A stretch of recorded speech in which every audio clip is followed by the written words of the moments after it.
So in the 7th canto, 9th chapter of the Srimad Bhagavatam, we have Prahlad Maharaj offering his prayers to Lord Nrsimhadev, right?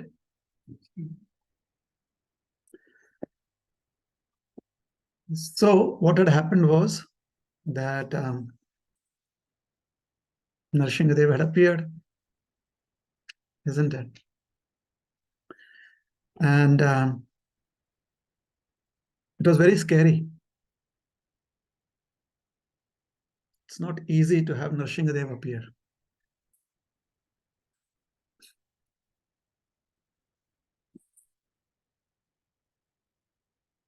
Let me tell you a joke. I just thought of this joke. So here, I guess, sometimes we have high schoolers or even adults. Children also, they go to costume parties. Costume parties. Every Sunday we do costume party. The men dress up in dhoti kurta. Isn't it? The ladies dress up in sari, gopi dress. So costume party is basically everyone puts on various costumes, isn't it? So I guess here people have strange ideas. So some of the participants, they put on the dress of an alien. So somebody was, like start, what is it?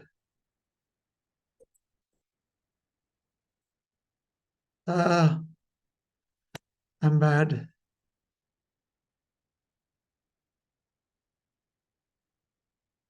The Marvel comics. Star Wars. Yes, thank you. Star Wars. Children, Star Wars. Oh, Yeah. Yeah. So there is some character that wise person, very old. Kobe, something like that. Someone. So then some children put on a dress like that. Yeah. Then someone has a costume where they have the face with 3 eyes, things like that. So this particular group of friends who had put on the costume of aliens, their theme was that they were from Mars. So when they entered the party, initially everyone was scared, a little like, who are you? They looked real aliens like that. I mean, they really put on a nice disguise. So they was afraid, in the parking lot, few children saw them, high schoolers, and for a moment they were scared. And then their friends spoke to them, from behind the costumes. So they are like, all right. So, okay, you have just come to the party. So 15 minutes afterwards, a few people who were there in the parking lot, they met with real aliens from Mars. So a spaceship had come, and these are real aliens. So those who were in the parking lot, hey, hi, yeah, we know who you are. Yeah, you can join the party. So the aliens from Mars, they felt like, oh my God, they're not afraid of us. Maybe they have some weapons or they have some better techniques than what we have. So they had come to invade Earth, but they ran away because they felt afraid. Yeah. So sometimes, because we have been exposed to certain scenarios, we may not really understand how it would be to have Nrsimhadev appear here.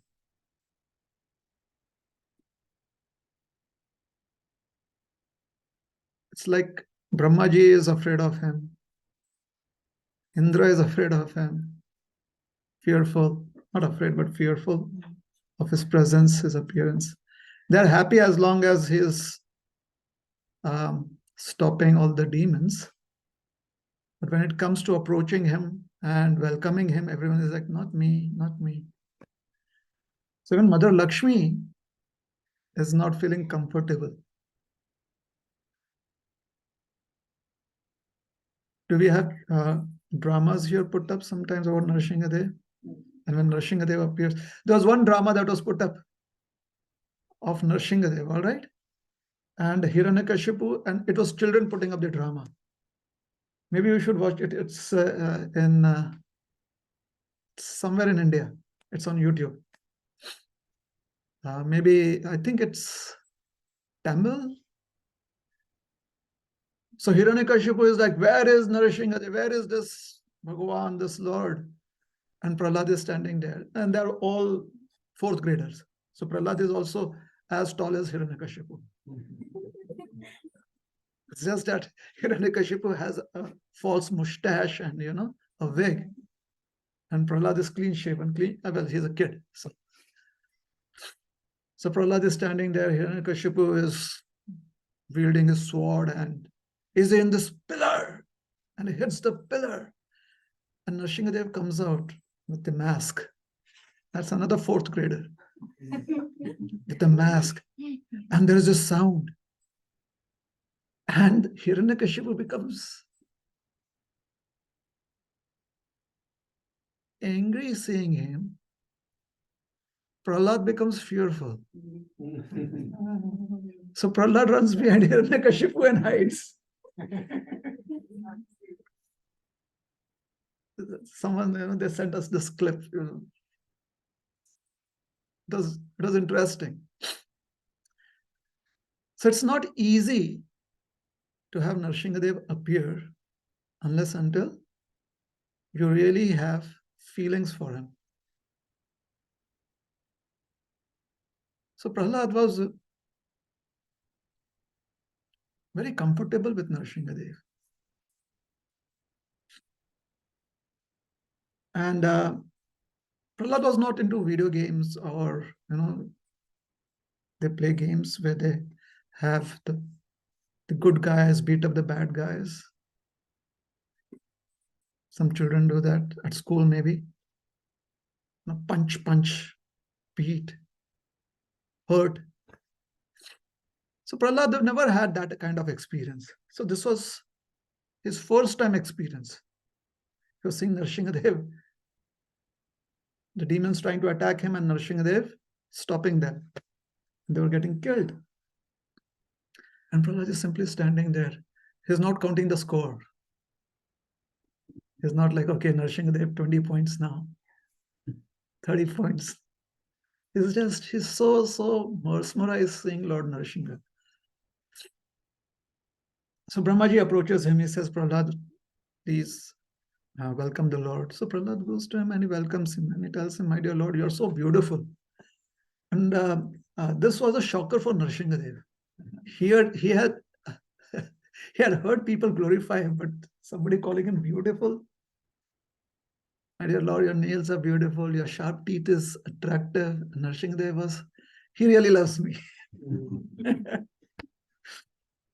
He's so happy with Prahlad. He puts his hand on Prahlad's head to bless him, as if to let him know that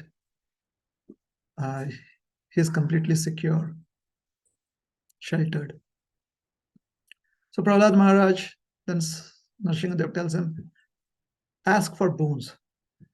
Prahlad says, no, first let me offer prayers. And this is Prahlad's training. Like Nrsimhadev is telling him, Prahlad, you did a good job. So take some goodies, cookie or an ice cream, ask for something.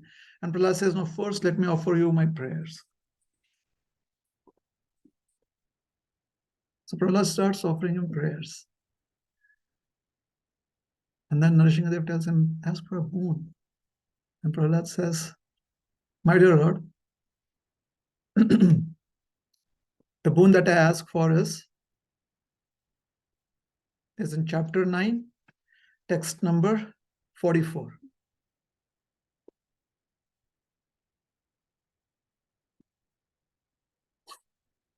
It is his prayer wherein he expresses his desire in an interesting way.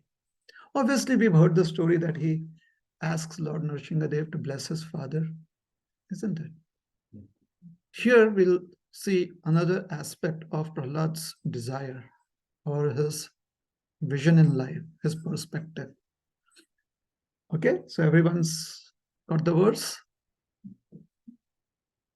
7944? Yes. Prayana? So we'll chant, all right? The way we do it at the temple, we'll do that first. I will chant and then you'll repeat after me. Prayena deva munaya swami vimukti kama maunam charanti vichna napararthanishta netan vihaya kripanan vivamuksho eko Nanyam tvadasya sharanam brahmato nupashe.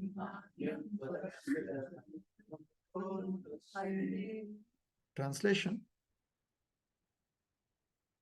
My dear Lord Nrsingadev, I see that there are many saintly persons indeed.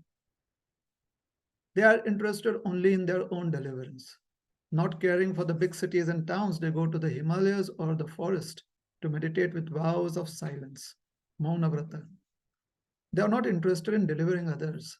As for me, and this is his prayer, this is what he's asking. However, I do not wish to be liberated alone, leaving aside all these poor fools and rascals. I know that without Krishna consciousness, without taking shelter of a lotus feet, one cannot be happy.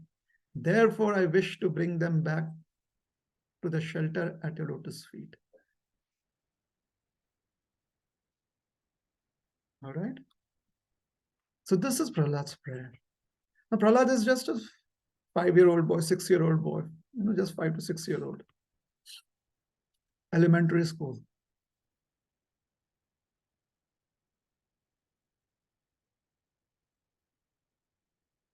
He explains that seeing the behavioral traits of the living entities,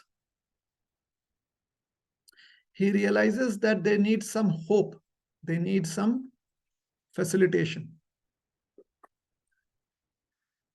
So does Prahlad feel that he should be the person doing it? Actually, he realizes that many people in the past have tried. Unfortunately, the general populace is very stubborn. And due to their stubbornness, those who are wanting to share Krishna consciousness with them, spirituality with them, they found that it was not worthwhile engaging their time and energy with such efforts. So they all left for secluded places like the Himalayas. They realized that they have only finite time and energy. And since the common populace was totally disinterested, they'd rather use their time and energy for their self-upliftment. And like sometimes when children are really, really stubborn and they're like really acting very weird, then the parents give up for the moment. They're like, all right, you do your thing. And the parents go and do their thing. Because they realize that right now that's the best option available. So Prahlad Maharaj is saying that my dear Lord, what I'm seeking for is a blessing that I may never face such, I may never feel tired like that. Because I've seen in my life, through my experiences, I've seen that people really need Krishna consciousness. And I'm still young. So please bless me that I may stay here amongst these misled people and somehow share with them the joy of Krishna consciousness. And Prahlad was speaking from experience because he had seen a lot of challenges in life at a very young age. I mean, some of us have challenges trying to chant Krishna's name every day at a certain time of the day.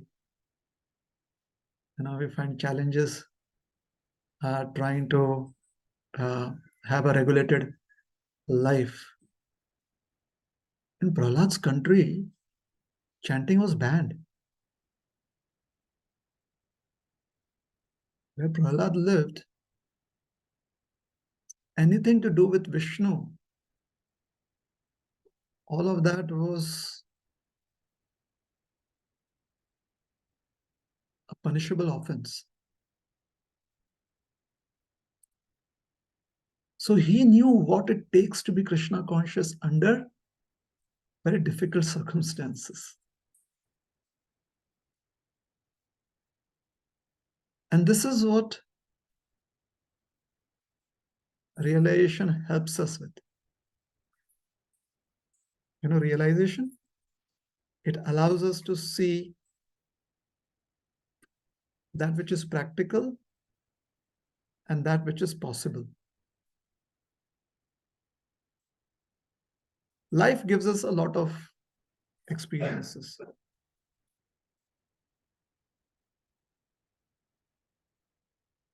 It would be very good to use all of our life experiences to understand how we can be regulated in our practices. One's own experiences. So one has to be a little thoughtful and find a path, find a way to follow regulated practices in our lives, like chanting, like association, like reading. These are some of the practices that we follow. Unless and until we follow these practices, we will not be able to be in sync with the world of Krishna consciousness. We'll be totally out of sync. We will feel misfit. So it is important to find ways from our own experiences. We can seek some direction from others' experiences, and along with what we know of our life, we have to come up with options, practical options to be Krishna conscious, like Prahlad is. For Prahlad Maharaj, it would have been very easy not to be Krishna conscious. Why?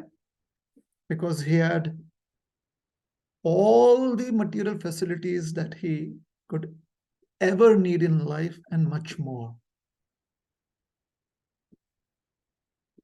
So it would be very easy for him to say that, yesterday I had a late dinner, so I could not really come to the temple or come for, do my spiritual practices. Or he could have said that, since the time my father has realized that I'm into Lord Krishna, Lord Vishnu. They have become very, very strict. They are very vigilant in noticing all of my activities. So it's so tiresome. They have a grueling timetable for me.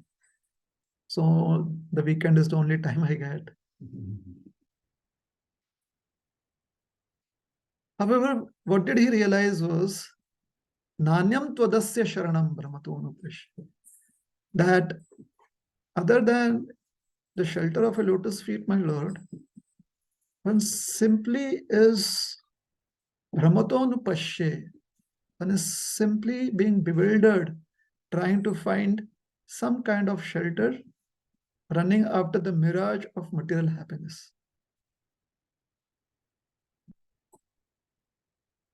Yeah? For example, sometimes when we are chanting Hare Krishna and it's not really going well, like we feel it's not going well. Everyone else thinks it's going well for us, but we think it's not going well. So then we decide that maybe a change of a bead bag will do.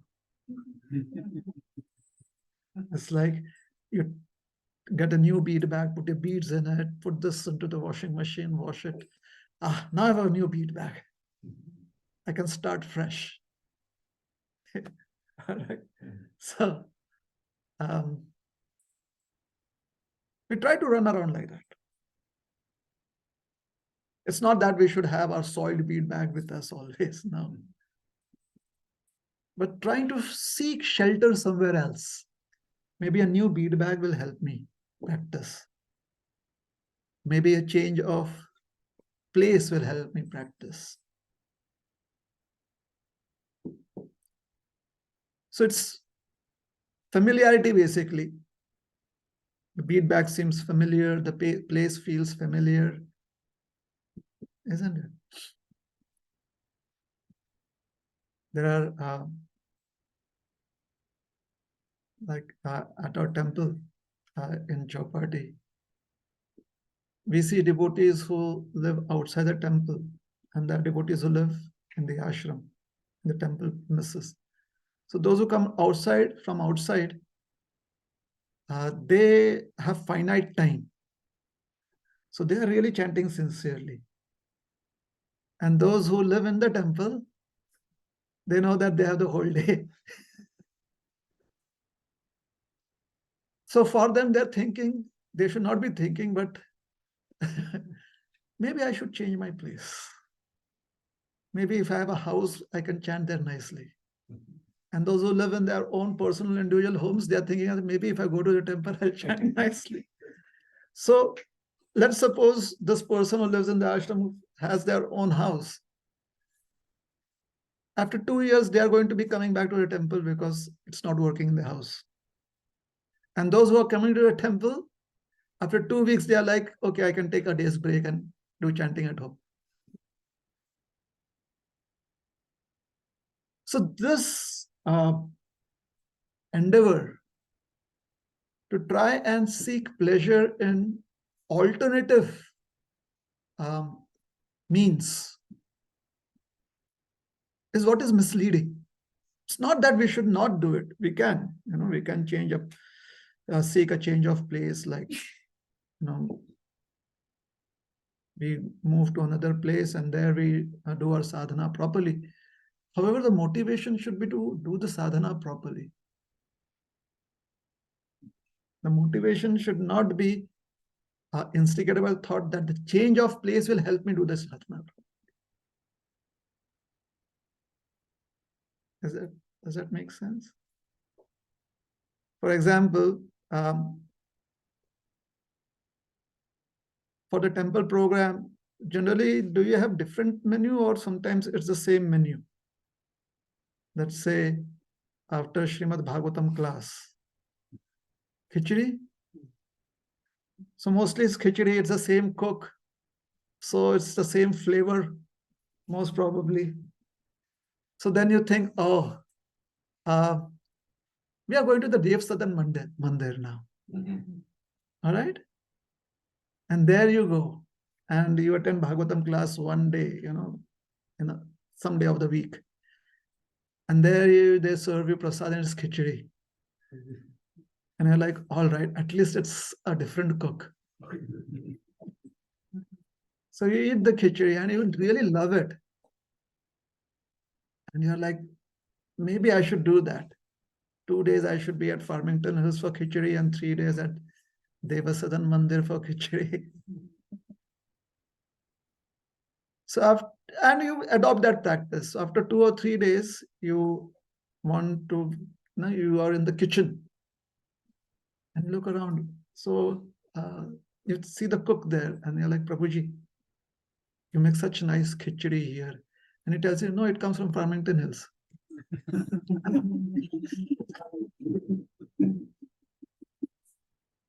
So just because it's a different place, the same khichdi may taste a little different.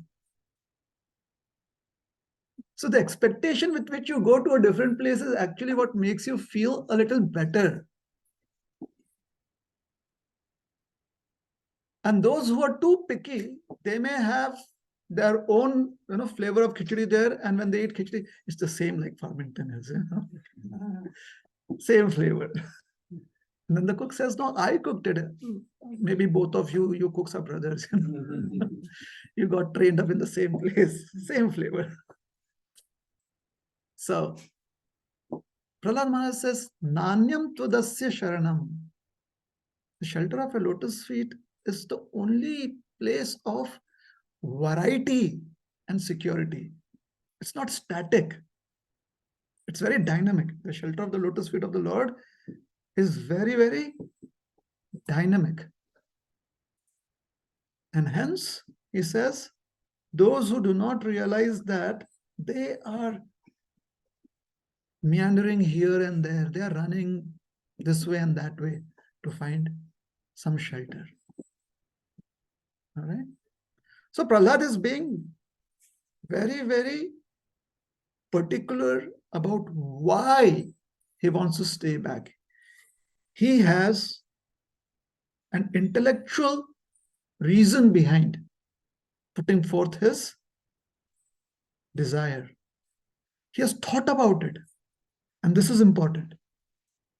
What is important is Prahlad wants to serve other people. However, he is doing it in intelligence. Service, he is doing it with using his intellectual propensity of discrimination. And when we use discrimination, that is when service seems dynamic. All right. Just one day, that like every day when you wake up and you look in the mirror, if you want to feel bad about yourself, you're like the same dull face. But if you want to feel good about yourself, you're like, oh, today I look a little different. It's the same you. But when you want to feel good about yourself, you see that there's something different about you. Similarly, when we want to feel good about our practices, sadhana,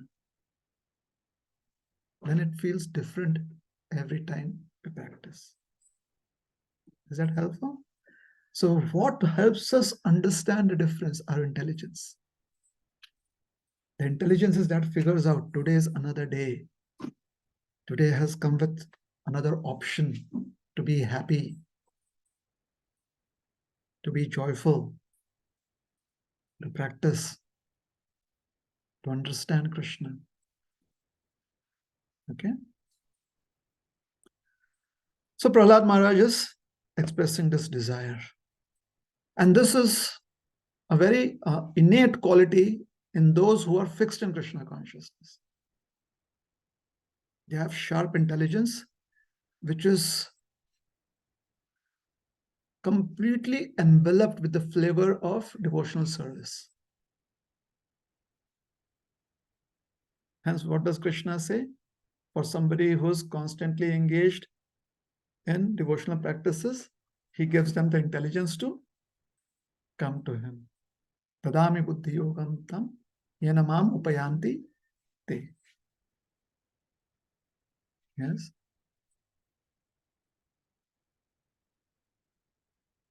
So once upon a time, there was a very kind shopkeeper, an old man. He had a grown-up son, and in their shop, they would sell dresses for men and women, children and adults. Apparels, what is it called here? In India, we call them dresses, sell dresses. What is garments? A garment shop. Garments? Like some mall. What mall? Yeah. Many malls. Okay. That's the name of the mall. Many malls. So, so he was the owner of many malls. A garment shop.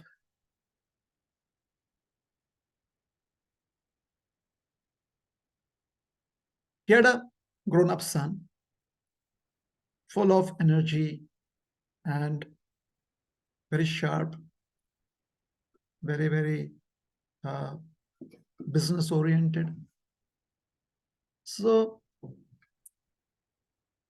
after he finished college, he decided to join his father in the family business. So he would come to the shop. The old man had a helper. This was a middle-aged gentleman, had been with the old man for a few years. So when his son came to the shop, he saw that his father was always behind the counter, interacting with the customers. And the helper would spend his idle time snoozing. So if there were no customers, the helper would go to the corner of the shop, sit on a bench, and doze off. In fact, he would be sleeping more than interacting with the customers. So he observed him for a couple of days, and he noticed that his father did not say anything. So he was very respectful towards his father. So he went up to the father and said, "Dad, why do we even pay him a salary? He's good for nothing. He just comes here and sleeps." So his father said, "He's been with us for a long time. He's trustworthy." So the son said, "Give him nice pension and retire him." So his father said, "Let me think about it. I know his family. I know that they are not so well to do. So whatever earnings he has, that helps him maintain his family." So the son said that, "Please, this is not how you do business. I have been to the business school at Princeton. And this will bring in losses.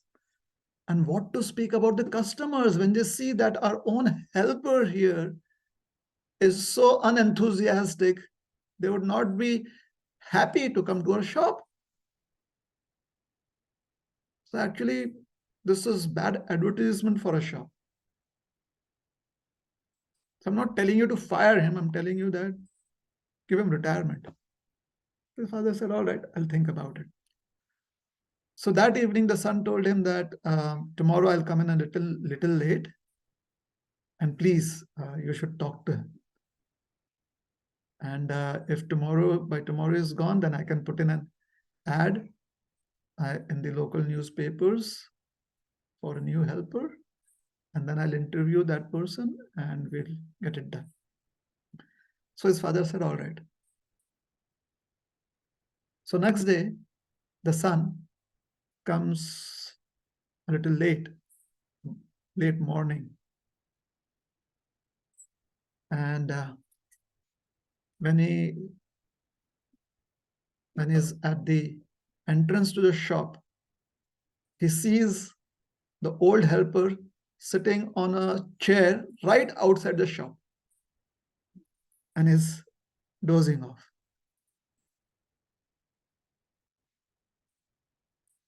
So this is like, who's going to come into the shop now? So he sees that person from a distance. So hurriedly he enters the shop and goes to his father and he said, "Did you notice him? Now he's sitting outside and is dozing off. This is not good for a shop." His father said, "No, actually, it is very good for a shop." He said, "What?" He said, "Oh, you didn't notice? There's a sign right at his feet." He said, "There is a sign." So he goes to read this sign there. And he says, the sign says, "Our night suits are so comfortable that even during the day, when you put it on, you fall out of sleep." And he had put on a night suit, a night dress.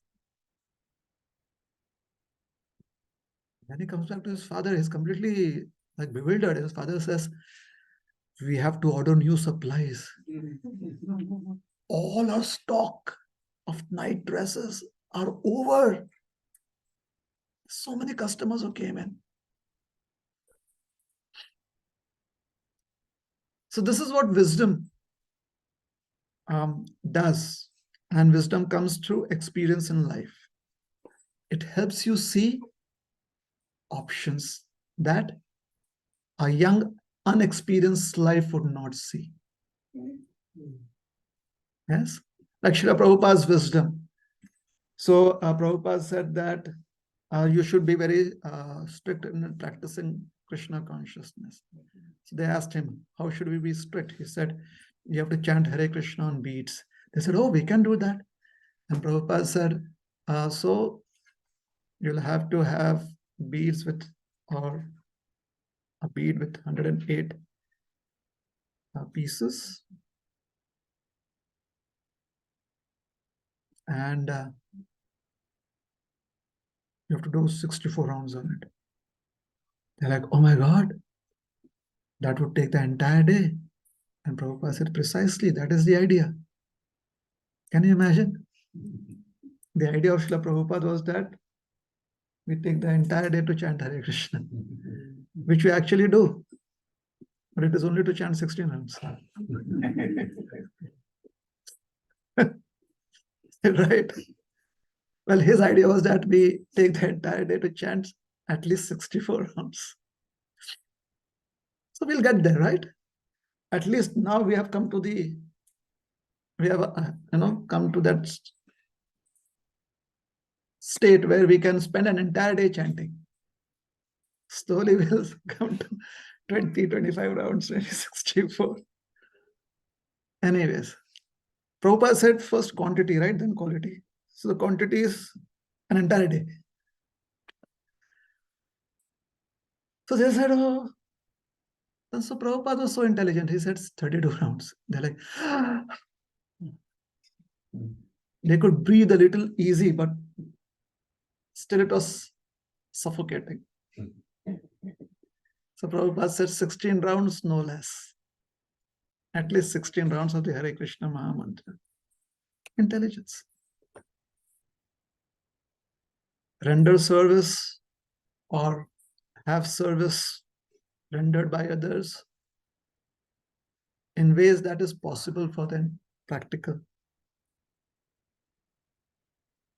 for them. Yeah. So in Chaitanya Charitamrita, there's a beautiful story of one devotee called as Gadadhar Das.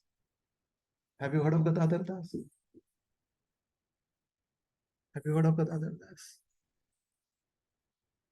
So Gadadhar Pandit is non-different from Radharani. Is that all right? Okay. You have no problem with that, right? So we know Gadadhar Pandit, right? Shri Krishna Chaitanya Prabhu Nityananda, Shri Advaita, Gadadhar. So that Gadadhar is Gadadhar Pandit. He is the son of Madhava Mishra. Okay?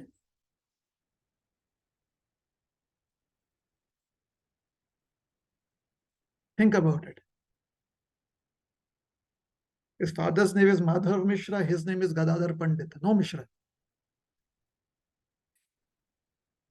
Must be Tamilian. No, must be. So that is how the names were in those days. So, son of Madhav Mishra Gadadhar. Gadadhar Pandit is a resident of Katwa. Katwa is a holy town. It's like, where did we have our center previously? Which city? Oh, right, Novi. And then we moved to Farmington Hills. So, Chaitanya Mahaprabhu lives in Navadvip. And Gadadhar Das lives in Katwa.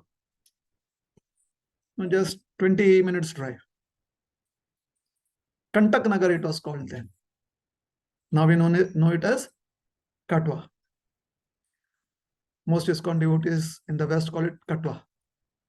Bengalis call it Katwa. Katwa.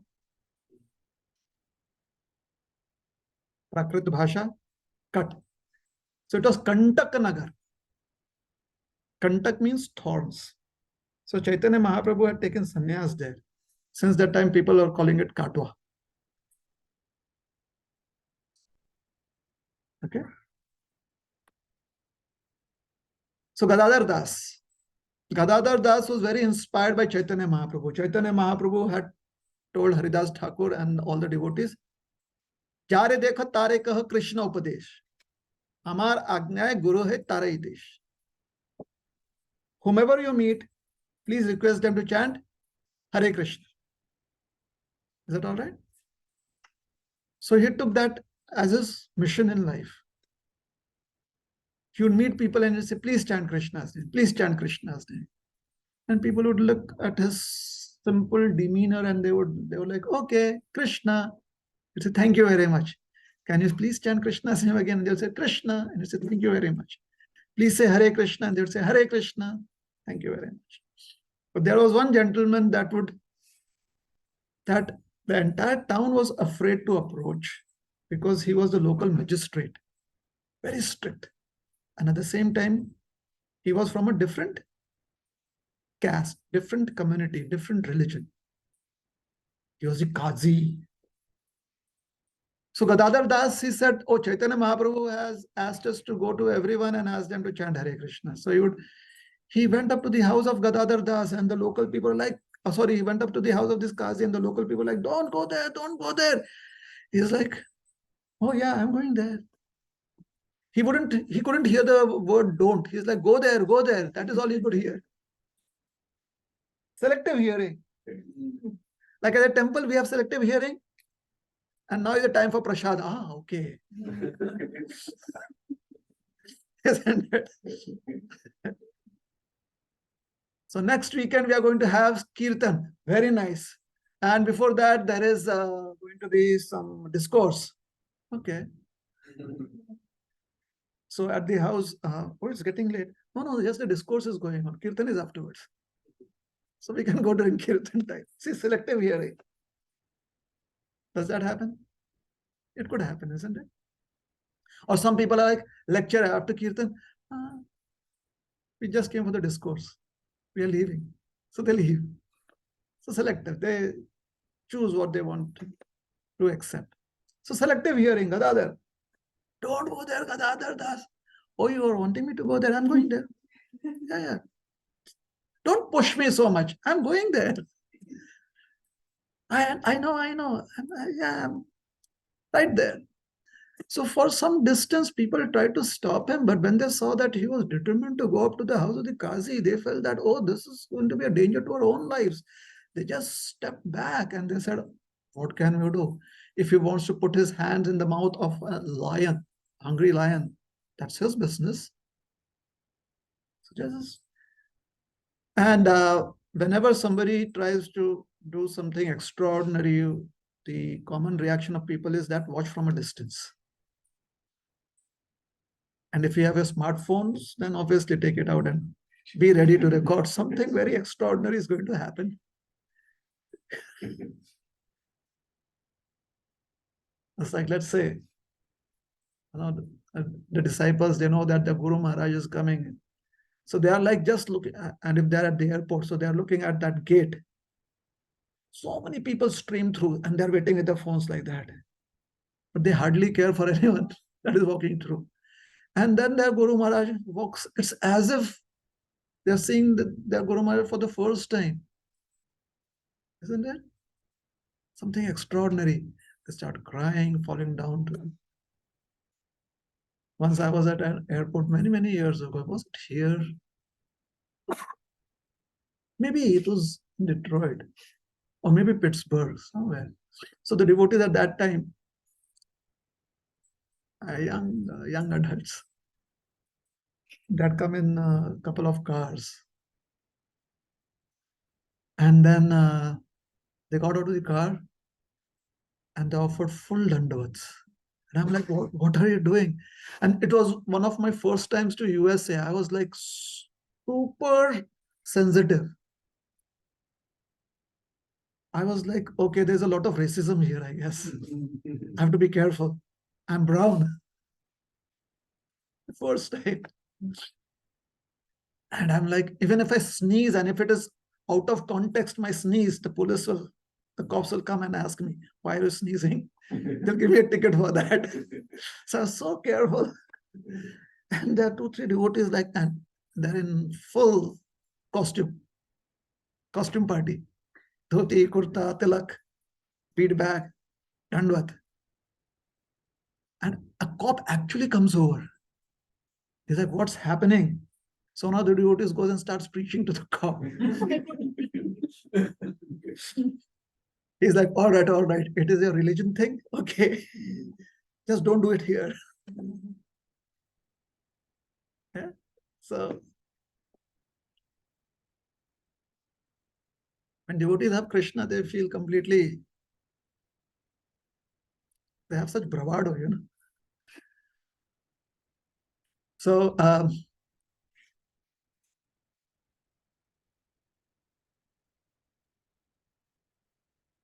comes true, and you're like, oh, somebody immediately starts kirtan, or the kirtan becomes more enthusiastic, and the whole airport is like looking at you. We like to do that, isn't it? Stand, watch from a distance. If there's something extraordinary going to unfold. So the residents, people there, they were all waiting at a distance. They had kind of formed a perimeter there. What is going to happen? What is going to happen? Gadadhar goes into the courtyard. Now, the protocol is that in those days, you do not enter the house. Even today, you should not do it. In those days, if you're into the courtyard, then it leads directly to the door of the house and you could go inside the house. But you stop. So Gadadhar stopped. And he said, oh Kazi. And people like, shh, don't call out to him. Because they were thinking that if he goes there and in the courtyard and he sees that there's no one in the courtyard, then most probably he'll come back like, yeah, I went for book distribution. No one was there. I came back. So he's like, no, Kazi. And the Kazi comes out. It's not election time as yet. Shouting out my name. What is it? He says, Kazi, there is this beautiful gift that I have to offer to you. Please chant Hare Krishna. And the Kazi is like, are you a nonsensical person? I mean, you shout out my name. You call out to me. You make such a ruckus here. And you are asking me to do something that I would never ever do? Who do you think you are? The Qazi is so flabbergasted. He's so shocked that he forgets that he's the Qazi. It's like surprise, anger, shock. Like, you. And Kadadas is with his hands raised. Just chant Hare Krishna. What is that? Qazi had never seen somebody be so upfront with him. And therefore, because he was a man of high position, he realized that this is not ordinary. What is it? So he tried to look for some signs about what this person is, who this person is. And he saw that this person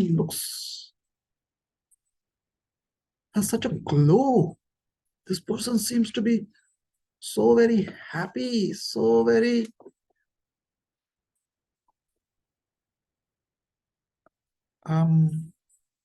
gentle. Kazi says, what is it? Why are you troubling me? He says, please chant Hare Krishna. Kazi says, I will not do that. The Kazi would never ever answer back to any ordinary citizen. He would just snap his fingers like that, and 5 assistants would be there, and his bodyguards would be there. But the Qazi, he felt a little different in the presence of Gadadhar. He said, what is it? I will never do that. He says, please chant Hare Krishna once. He said, not once, not twice, never. Please chant Hare Krishna now. Please, Hare Krishna. He's like, are you crazy? He said, please chant Hare Krishna. Don't you understand what I'm saying? He said, please chant Hare Krishna. Just as, when the others were telling him, don't go, so he was just hearing go. Similarly, he was kind of oblivious to what the Qazi was saying. All he wanted to hear was Hare Krishna from the Qazi's mouth. So anything else that the Qazi would say, he's like, please chant Hare Krishna. Once, please. Please, once. I fall at your feet. Only once you chant Hare Krishna. So the Qazi actually thought that he doesn't understand my language. Maybe he's from a different place. So the Qazi says, listen to me. I am clearly saying, I will not chant your Hare Krishna. And the Qazi is like, Hari Bol, please chant Hare Krishna. Didn't you hear? I repeat, I will not chant Hare Krishna. And Gadadhar said, thank you. And then the Qazi realized that, what did he do? And then he smiled. He said, all right, sir, now your business is done. Please go. Gadadhar is like, yes. Chaitanya Mahaprabhu said, Jare dekha tare ka Krishna Upadesh. So I've done Krishna Upadesh. Now Chaitanya Mahaprabhu will take care. he'll take care of the rest of the business. My business is only to deliver. Like sometimes Prabhupada would say, just give them a book. What will your big speech do? So Gadadhar Das was, he was kind of a Sankirtan devotee in that sense. Just give the message, he's very happy. Hare Krishna. So the conclusion is that it's very helpful to use our intelligence, because Krishna has given us intelligence. What does intelligence help us do? The intelligence helps us understand favorable and unfavorable. It helps us see both. The intelligence helps us engage our valuable resources with that which is favorable. Unfortunately, a lot of our time goes trying to analyze that which is unfavorable. Oh, this is not happening, that is not happening, this is not available, that if that could be available, then it would be better. So yes, some analysis is needed, because the intelligence helps you see what is unfavorable. But once you realize that it is unfavorable, stick with that which is favorable, even if it is like if you're hanging down by the rope and there's a deep crevice. If you let go of the rope, you would fall down. And your hands are paining. There's a lot of strain. Understand it is favorable to hold on to the rope. It is unfavorable to let go of the rope. All right? Don't try to analyze. If I fall, will I break my leg or my hands or my head? Yeah? That kind of analysis is not needed. What is all that we have to realize is letting go of the rope is unfavorable. And what do we use our intelligence? Where do we use our analysis? How do I use the rope to get out of here? Yes. The more we figure out or try to become aware of what is below and what could await us if we fall, greater are the chances of us making a mistake. That is the mind. All right. So, anukulasya sankalpa, pratikulasya varjana. These two limbs and the benediction of Sharanagati is waiting to bless us. There are a few more limbs that we have to look at. But anukulasya sankalpa, pratikulasya varjana. Anukulasya sankalpa means that which is favorable, we should pay attention to. Sankalpa means pay attention to. Pratikulasya varjana means that which is unfavorable, trash it, delete it. No, shift or delete it. Or shift delete, shift delete. Just shift delete. Permanently delete. Yeah. And then it would be, life would be a little more streamlined. Just as in Prahlad's case, he understood what is needed. And therefore he prayed to the Lord, my dear Lord, please bless me that I would be able to engage all of these living entities in activities where they see their real welfare and find the joy of Krishna consciousness. Hare Krishna, Krishna Krishna, Hare Hare, Hare Rama, Rama Rama, Hare Hare. Hare Krishna. So we'll stop. Yeah. Any questions? Any comments? You said to take shelter. If we take shelter somewhere, either Krishna or it's something else. So shelter is always there. It depends on where we take. But why is that knowingly? I'm speaking to myself for myself. Why is that we take shelter which is not favorable, even though knowingly? Why do we take shelter of that which is not favorable? And you say that you're speaking for yourself. Okay. Maybe that is a comfort zone.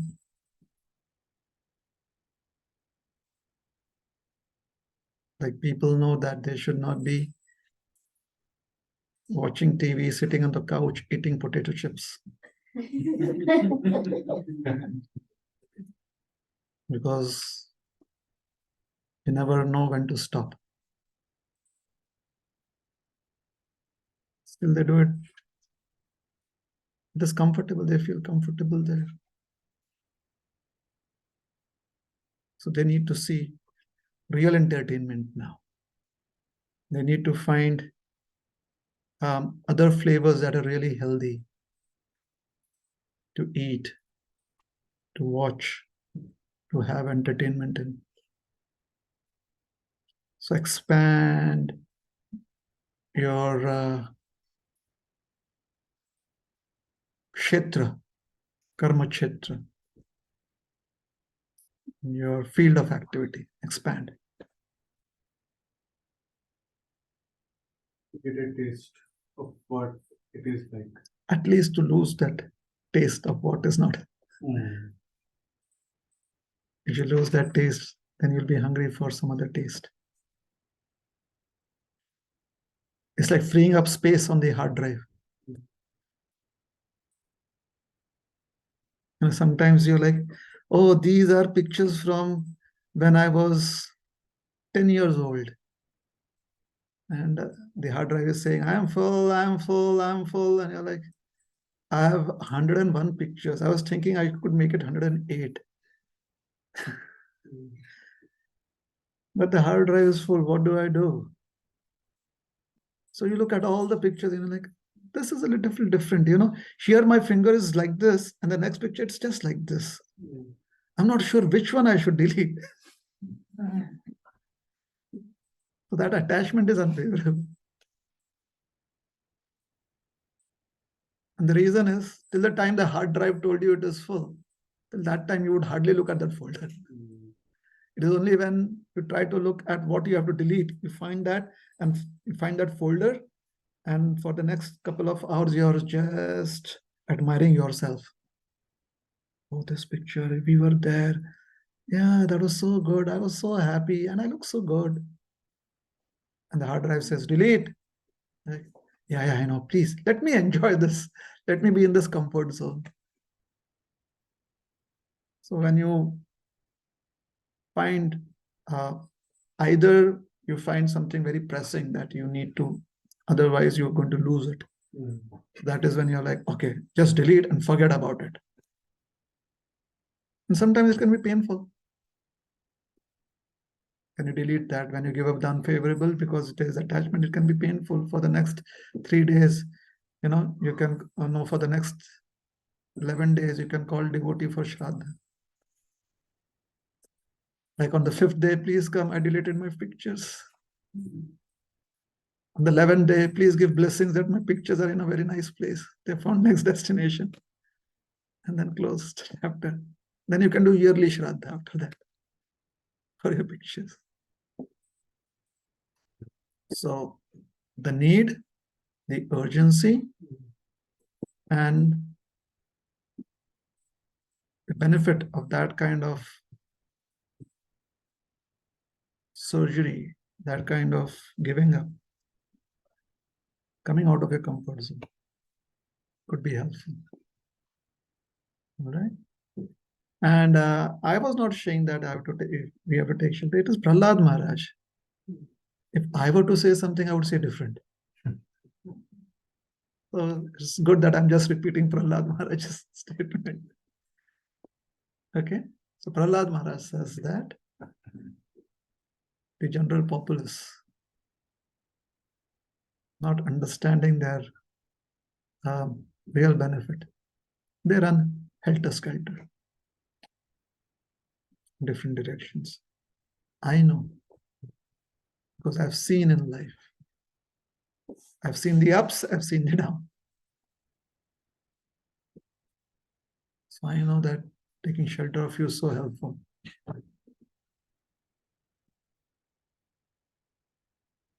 All right. See, Prahlad Maharaj, he had the realization that Krishna was there in his ups when everything was going well and his father asked him to sit in his lap. He knew that Krishna was there when things were down. His father was trying to punish him, torture him, get him tortured, not torture him personally, get him tortured.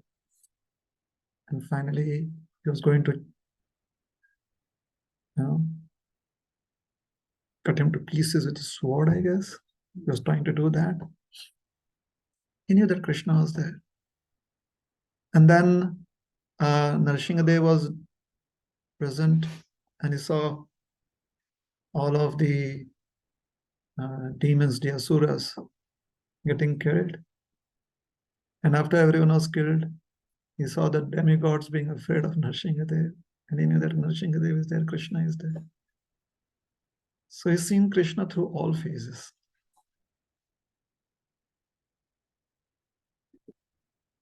So from our perspective, we can say he's very fortunate. From his perspective, he's just 6 years old. So he's really worked hard. So hard work. He went out of his comfort zone. He could have easily been in his comfort zone. His mother was in her comfort zone. He went outside of his comfort zone. Okay. Oh, when you go out of a comfort zone, it should not be in another patch of quicksand. It's not that we get out of one marshy land, out of a comfort zone to another marshy piece of land. We have to find solid ground. Okay. So from one attachment, we cannot go to another attachment. From whatever attachment we have to go to being attached to Krishna's service. All right. Sorry, yes. Yeah, sorry. The question about chanting Prabhuji was when I do 16 hours of chant, a lot of thoughts comes.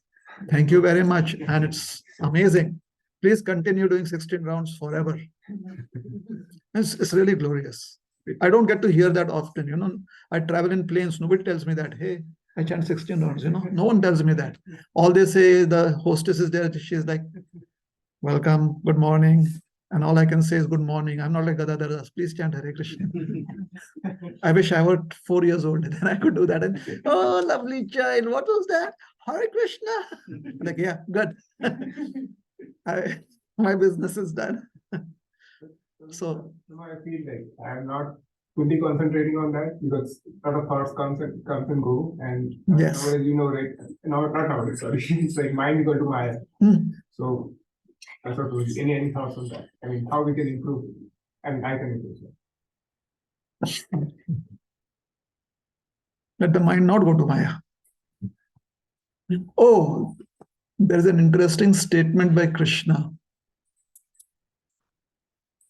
Tatas tato niyam etad atmavashya niyam. What is it? Yato yato nischaliti manas chanchalam asthiram tatas tato niyam etad.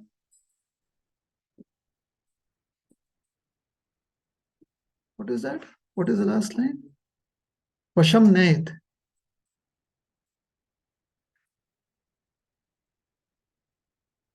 There's one word that I'm missing.